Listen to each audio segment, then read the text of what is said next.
淨土宗的成功不是因為信徒更虔誠，而是因為淨土宗更像一家頂級互聯網公司，有社群運營，有品牌故事，有用戶分成，甚至還有打卡系統。聽起來離譜嗎？但1000多年前，他們真的就是這麼幹的。經過曇鸞、道绰和善導這3位真正的創教祖師的不斷創新和弘揚，淨土宗的雛形就逐步形成了。雖然稱為淨土宗，但這個宗派並不像禪宗、天台宗、密宗那樣有嚴謹的傳承，也沒有嚴密的組織。但這樣鬆散的組織形式，如何把大家聚攏在一起，又如何經歷了上千年的顛沛流離，還能屹立不倒呢？今天我們就來探討，像彌陀信仰這樣深刻的哲學理念，是如何通過巧妙的組織，堪稱天才的歷史營銷和激烈的內部辯論，最後變成一個能讓上至文豪、下至村婦都為之着迷的社會現象。沒錯，這正是關鍵所在。一個想法要真正產生影響力，光靠理念本身是不夠的，它必須解決3個非常現實的問題。哪3個？第一，你怎麼把信徒組織起來形成社群？第二，你怎麼給這個社群一個共同的身份和歷史，讓大家覺得我們是一夥的？第三，你怎麼處理和當時其他流行思想，比如禪宗的關係？是競爭還是合作？這背後是一系列堪稱教科書級別的運作。說得太好了，那我們就按這個思路來一步步拆解。先看最基本的，這些人是怎麼聚在一起的？資料裡提到了一個詞“淨土結社”，聽起來不像是我們今天理解的寺廟，更像是一種俱樂部 club。這個詞用得很貼切，尤其是早期的形態。公元402年，慧遠法師在廬山搞的那個白蓮社就是個標杆。哦，這個很有名。對，那可不是隨便幾個人湊在一起喝茶念佛那麼簡單。他們有正式的章程，有專門的儀式空間和佛像，成員還要立下誓言，相互監督，約定將來在淨土再會。哇！而且門檻非常高，成員都是當時頂尖的文人和高僧，可以說是一個頂級精英的精神沙龍。我明白了，這是一個創始會員制的高端俱樂部嗎？但這種模式有個問題，它沒法複製，沒法規模化。要成為一場社會運動，總不能只靠100來個精英吧？後來有人想出別的辦法了嗎？問到點子上了，這正是宋朝2位僧人尊士和知禮所做的探索。他們提供了2種截然不同的答案。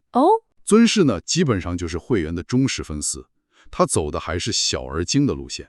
他組織了一個100人的文人團體，每年聚會2次，搞一些念佛懺悔的儀式，非常排外，圈子氣息很濃。好的，這是精品複刻版。那知禮呢？我看到資料裡他的計劃時，下巴都快掉下來了。知禮的野心可大多了，他看到的不是一個精神沙龍，而是一場社會運動。而運動需要的是人，是數量，所以他搞了一個石破天驚的計劃。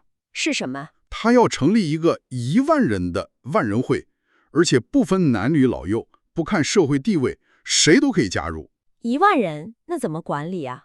為了管理這麼多人，他想出了一個絕妙的辦法，給每個成員發一本小冊子，像日記一樣，每天念1000遍佛號，就自己畫個籤兒。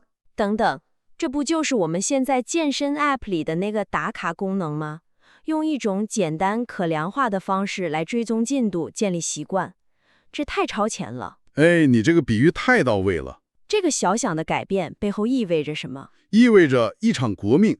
他把淨土修行的核心，從慧遠那種需要長時間靜坐、進行複雜觀想的專業模式，徹底切換到了人人都能上手的簡易模式。你不需要懂深奧的佛理，甚至不一定需要識字，你只要有一張嘴，一顆信賴的心，每天堅持念佛號、打卡，你就是這個龐大社群的一員，門檻瞬間降到了地板。所以我們有了2種模式。尊師的高端定制和知禮的大眾普及，而且這些社團都是地方性的，沒有一個全國總會來統一管理。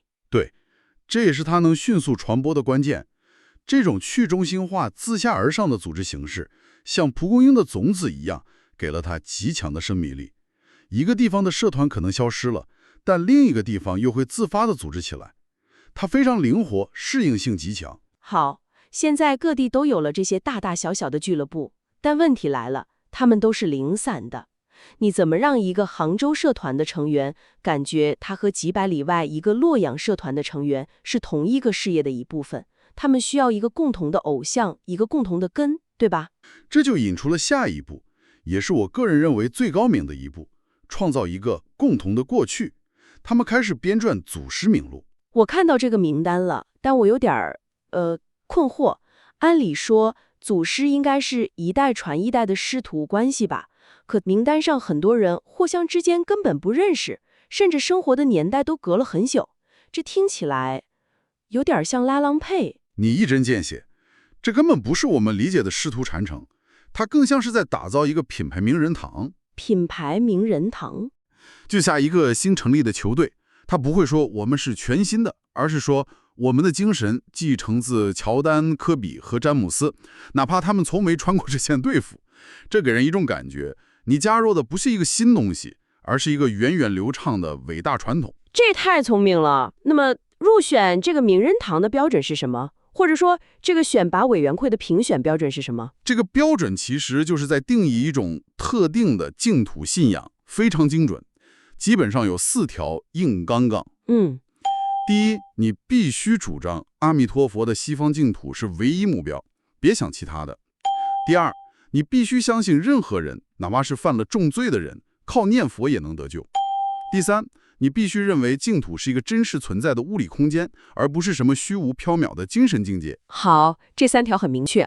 最後也是最核心的一點，往生淨土主要靠的是阿彌陀佛的願力，也就是他力，而不是你自己的修行力量，也就是自力。這4條就是這個品牌的核心價值觀。但這麼做聽起來有點不太誠實，像是在為了宣傳需要強行把一些歷史人物拉到自己這邊來，甚至改寫他們的形象。這不會引起爭議嗎？當然會，但正是它的高明之處。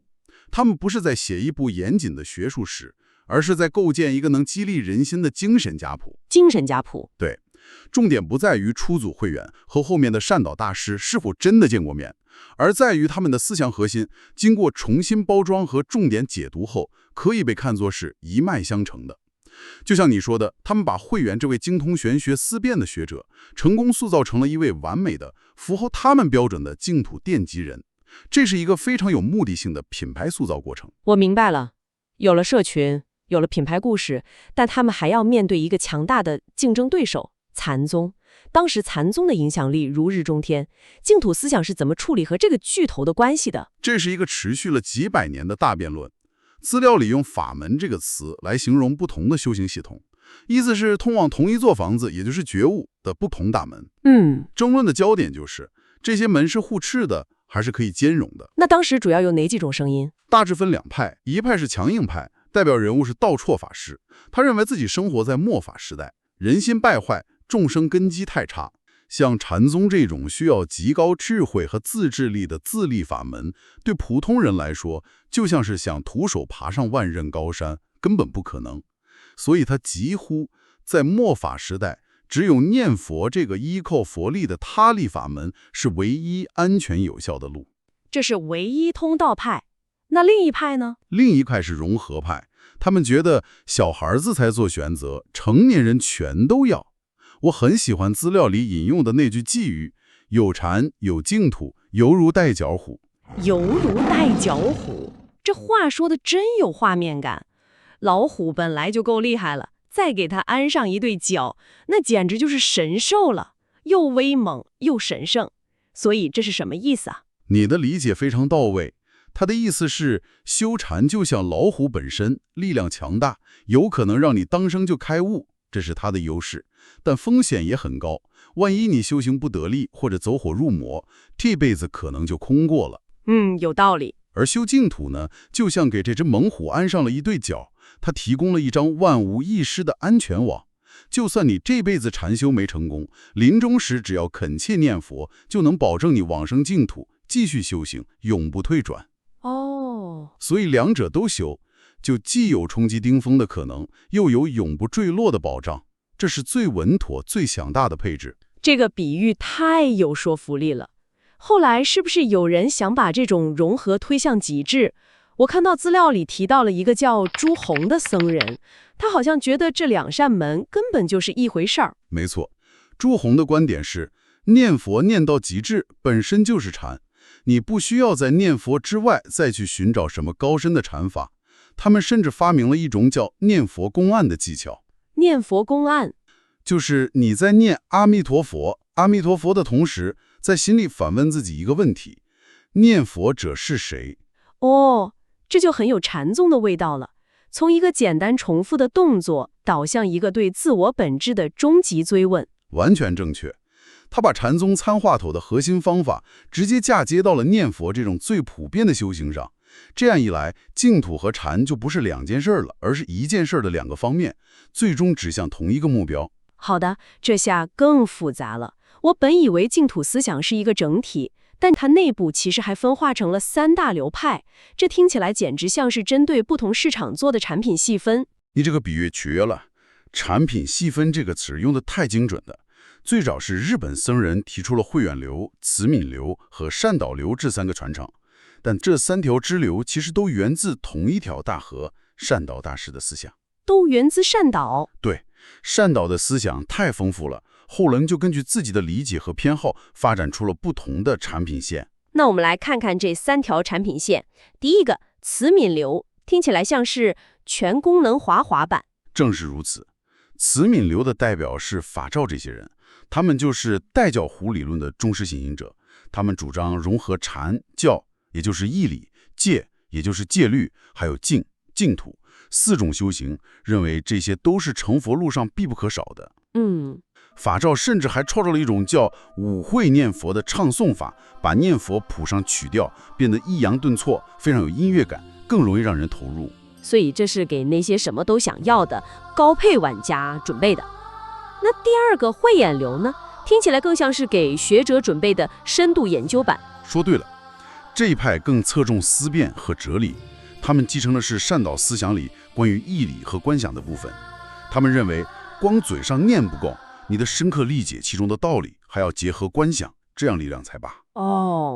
資料裡提到的家財飛習就是這派的。有趣的是，家財就是第一個正式把慧遠推上初祖寶座的人，這也反映出他們對理論傳承和歷史建構的重視。這個研究版的存在，也讓整個淨土品牌顯得有深度，避免了被批評為過於膚淺。我明白了。那第3個少康流，應該就是後來席捲全國的一鍵安裝版了吧？一鍵安裝版這個形容太形象了。少康流繼承了善導思想裡最簡單、最直接、最核心的部分，就一個字兒：念，專心致志地念阿彌陀佛名號，別的都靠後站。就這麼簡單？就這麼簡單。少康本人被稱為後善導，簡直是一位天生的推廣大師。資料裡那個故事你還記得嗎？我印象太深了。他到一個新地方，為了讓大家念佛，直接花錢雇小孩子，念一句佛號給1文錢。對，這不就是今天 UP 推廣用的用戶激勵嗎？給個推薦碼，拉個新用戶就返現，一個道理啊。可不是嘛。最後不到1年，全城人無論男女老少都在念阿彌陀佛，這簡直是中世紀的市場鬼才。而且這種一鍵安裝的模式吸引的不僅僅是文化水平不高的普通民眾，對吧？絕非如此，這個是一個很大的誤解。你看看資料裡引用的白居易的詩，他是何等的大文豪。他怎麼說？行也阿彌陀，坐也阿彌陀，縱擾忙似劍，不非阿彌陀。哇，意思就是我不管是走路還是坐着，哪怕忙得像飛出去的箭一樣，嘴裡這句阿彌陀佛都不會停。